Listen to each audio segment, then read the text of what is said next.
Hey guys, welcome to African Empire, where we create content that is affordable, quick and easy, and will definitely give you the glow that you deserve, the glow that you desire, the glow that I know for real, that is yours. So guys, if you're new here, welcome. If you're a returning subscriber, thank you so much for returning. You know how I feel about you. I love you as always, and I appreciate you being here. Don't forget to give it a like and subscribe if you're not. So we are now going to start the video rolling. Let's get to it.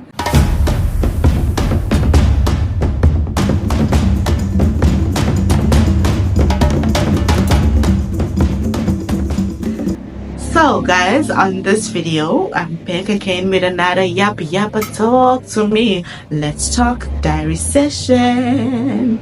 So guys, on this one, I want us to be talking about something I believe a lot of us we've experienced it. I believe a lot of us have a lot to say about it. I believe a lot of us want to share a bit of information or something about it. So guys, on this one we will be talking about, drum roll please, drum roll please, we will be talking about very toxic workplaces, toxic occupational environments. So guys, I'm going to be talking about this with no segment to it. I'm just going to be talking to you guys about it. Well, this is something I also want to bring back to when we are asking God for the blessing, right? We go to God and ask Him for the blessing and say, God, please give me a job for my family, for myself, for us to sustain ourselves, yappa yappa, chicken and salad, you know. You know what you say to God. I don't know. I won't be there. You know. But basically, we think of the end result, right? Which is getting the job. We don't pray for the process, the environments, the people, the associates, the interactions, the positions, the tasks. You know, there's a lot that plays a role in occupation on its own, right? And I just wanted to come here and talk to you guys about it because there is a lot of toxicness happening in workplaces, and some people, they end up even dying inside, like, you know, dying in silence. You'd find a lot of people suffering from mental issues, heart issues, stroke, a lot of crazy things, you know. And obviously, we are African people. We will always pin it down to, hey, but I'm loyal, it's witchcraft, it's what, which we'll talk about that. But now I want us to talk about the framework, the structure of it, right? Correct me if I'm wrong. I'm just going to say the logic to it is searching for the job, applying, being called for an interview, getting the interview. We all know the process, right? Getting into the interview, being asked questions, and we are the ones that are being asked, and then we answer according to the title of the job or whatever they are opening the position for, right? Just wanted to put a framework rather of it. Sharp.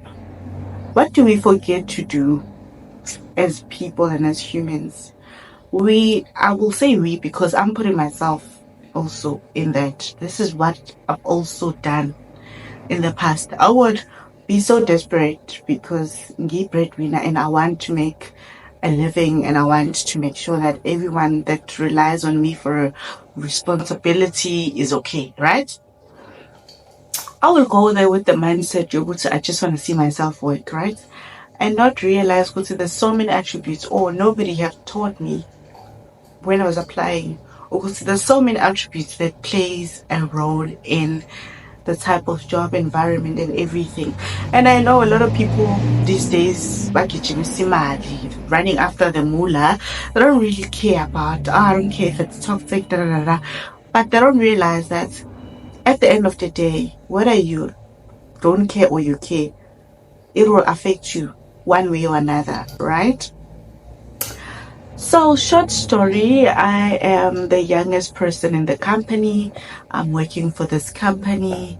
I'm very ambitious, driven. I have so many nice characteristics I would like to think, because right now I would want a person who has those attributes to also work with me, right?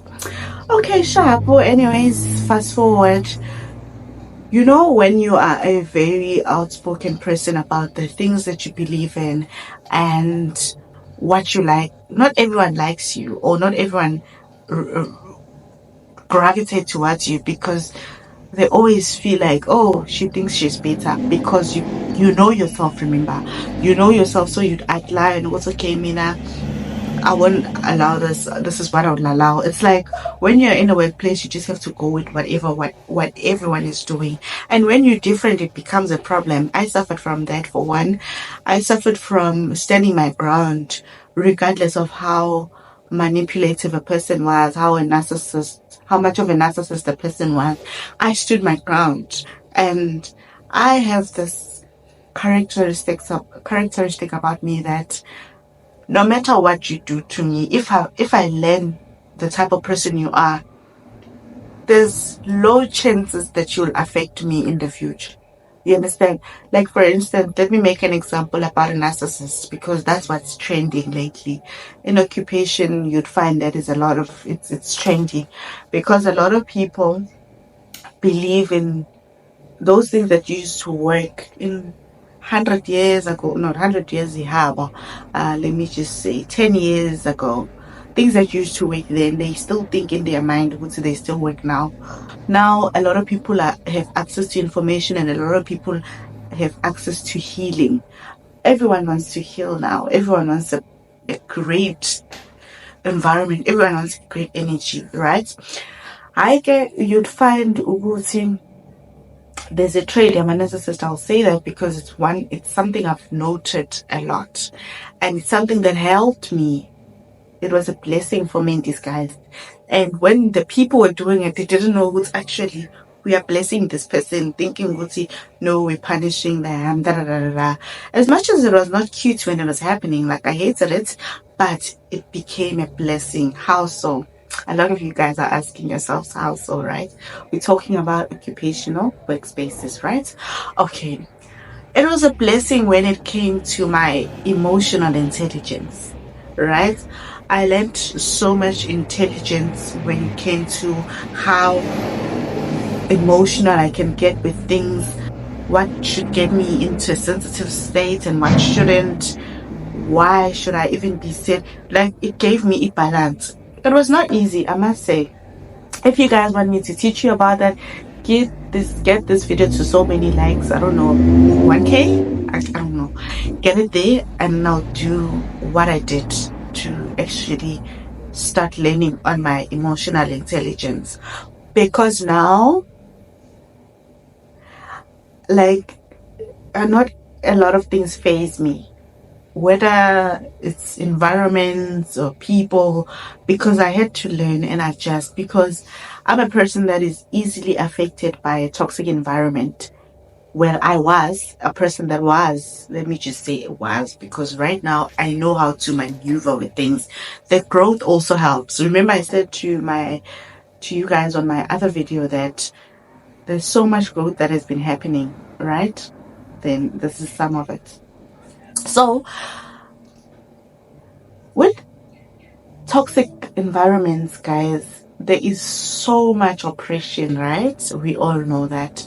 And I know some of you guys might be watching this and they can relate. Hence, I'm doing these videos for you guys to relate and share your piece, or just give the video a like. Request for more, I'll give it to you. Toxic environments can drain a person. Like me, I'm a person that feels energy intensely. Like, it's so easy for me to gravitate to people with energy vibes. It's easy for me to gravitate to you because of your energy. What do I always say? Positive energy. Because I know if you have that, I'll like automatically like you. That's my vibe. Okay, With occupational toxic workplaces, they tend to be abusive in a way that it becomes an emotional thing, because usually they can't do it physically because we know the consequences of that, right? But with emotional, it the emotions are hidden, right? So a person wouldn't show easily with, yo, I have a heartache, or I've got a back pain, or I'm getting a toxic, getting stress on my neck, or what. Because usually what a lot of people do with the experiences that I've been through, they use manipulation to just make sure they get things done. Da, da, da. I understand it's good for business, but guys, come on. Do you want to tell me there's no other strategy that you can use rather than emotional abuse? Because, and can I tell you the trend that was at the workplace that I was, when it comes to the abuse that will be spread out, it will be, oh guys, as you know, in South Africa right now, there's no much jobs, which means the job opportunities are not that much, so you must settle for what you're getting. It takes me back to now when we vote. Please, let's make the right decision, because for the fact that the country is experiencing low occupational opportunities, it is giving other people an idea. They're like, oh, light bulb, I can actually abuse this person because I know there's no way they can go. That's why you'd find other people oppressing, even on small business owners, startup packs, da, da, da, da. They will give them negative energy because they don't actually believe in them to start what is going to be better in the world or in the country. So I do believe Uguti, the lack of job opportunities is also a contributing factor to people now abusing each other emotionally, or wanting to fix a person just for the sake of knowing Uguti, there's not much jobs out there, so where are you gonna go in anyway? So I might as well kill you emotionally, slow poison basically. So with my thing, I've been so privileged that I'm a believer. I believe in God and I'm a prayer. I pray. That's what I mean, but I'm a prayer. I pray. So I want to go back to this point, Yoguti. When we pray for jobs, this is what I was also teaching my sisters, Yoguti. Don't pray for a job. Pray for opportunities that are gonna sustain you into rising your bar up, learning, being the best at what you do, mastering, and transferring the skills to others. Because now, when you're a master, it's time for you to transfer your skills to others, right? You can't be a master and sit there. You'll be an outdated master. There's other masters that are going to be born. Remember, evolution. Yeah. So, yeah, my thing with people who have been in toxic environments, or if you are, I would say you need to learn the strategy of emotional intelligence, especially if you're dealing with toxic narcissists. I'm not going to go into detail when it comes to the heritage thing of it, like witchcraft and what, fighting for positions, jealousy and stuff. I'm not going to go into detail on that. I'm just going to talk about this for now, that you need to learn emotional intelligence. What emotional intelligence has done for me is that it has taught me what it has taught me the things that I will allow to affect me, and the things that I won't allow, like the things that I have non-tolerance of. For instance, disrespect is one of them. Liars. Guys, we all know at work there's a lot of liars. Everyone wants to appear as the good guy to the bosses. Everyone wants to be a heartbreaker. But I will always say this: I prefer smart workers than hard workers, because hard workers tend to be toxic because now they think everyone should be like them. And then I'm like, Aibo, not everyone is like them, because now, not saying I'm not that, but it should be healthy, right? Because now when it starts being unhealthy, that unhealthiness will spread out to everyone. And they always say, you will see a leader by its team. If a team is always unhappy, which means that the leader is doing something that is unhappy, that is spreading that energy to the team. But if a team is great and happy and they're very grateful and all that, which means there's something a leader is doing right. So with this being said, is let's learn, and also make sure that we balance things to being healthy for us, because the minute you start being affected, like me, I remember I started having a lot of back pains. Like it was back pains one way, and I realized it was because I was keeping a lot of things. Like, when you get to a place and then your whole skin is like cringe, and then you're like, oh my gosh, when am I going home, or wherever I'm staying, if it's an accommodation or whatever, you know. And one thing about me as well, okay, this is not one thing, but it's another thing. I cannot function in toxic places, guys. Like, there was a time where I was listening to Black Coffee, and on his interview, I resonated so much with what he said. This is what he said. He said he does not work with toxic people, negative people, da, da, da. And I was like, it makes sense. There's people who also believe in the same narrative that I believe in. Would say it doesn't always have to be that hectic. Like, I'm a person that will strive the best if I have the best happy team on my side, if I have go-getters, driven people who just want to accomplish and go to the next, accomplish and go to the next. And it brings me back to me understanding, would say, oh, that's why I don't celebrate my things, because when I'm done, I'm on to the next. And you must remember, I'm a creative, so it takes time for me to actually enjoy something like fully, and also I get bored easily. I'm looking for the next thing.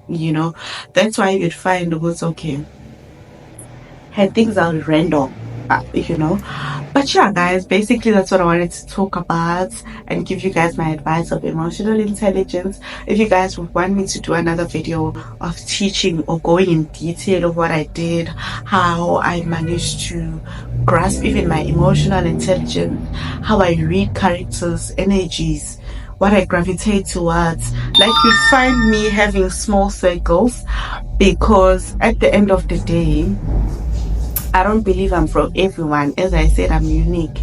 So it's okay if I won't draw a huge crowd or a huge circle, because at the end of the day, really, it makes sense with being the person that I am, to gravitate the way I am on my journey. And also on Big G's podcast, I loved what David Clalley said. He said, it's okay to understand your journey and take things one step at a time on your journey, because when the big things happen now, it'll prepare you for that. So it goes also with occupation. The minute you understand intelligence with your emotion, then now you'll be more relaxed and focus on what you have to do, and slowly gravitate. And I also believe that your work speaks for you. I'm a person that usually people call an underdog. I don't work for everyone to see me. I work when no one is watching. And then a lot of people will think I'm naive, because now I'm giving the naive vibe, because in the presence of Pam Kwabantu, I'll just be acting like, oh yes, I also didn't know that. But underground, probably had done research about that. Okay, I'm well versed, but I wouldn't throw it to your face, because you have to be nice. Another thing, it would be a thing, Yoguti, as you guys know, at work, yes, jealous is normal, envy is normal. Like, it's a normal thing that you have to put in your mind, because it will happen. The greater you become at something, there's going to be people who don't think you deserve what you're getting, and not realize the work that you put in. So that's another thing you must check. And my last advice, I'll bring it again: pray for everything that you ask from God to align with you. Let it align with your life path. Let it align with who you are in this world before it's all said and done. Thank you so much, guys. This is the end of the video. I hope I shared a little bit of knowledge there or more. Hope you guys can relate, and I'm going to be moving on now to my next, and I can't wait to see you guys on my next one. Bye bye.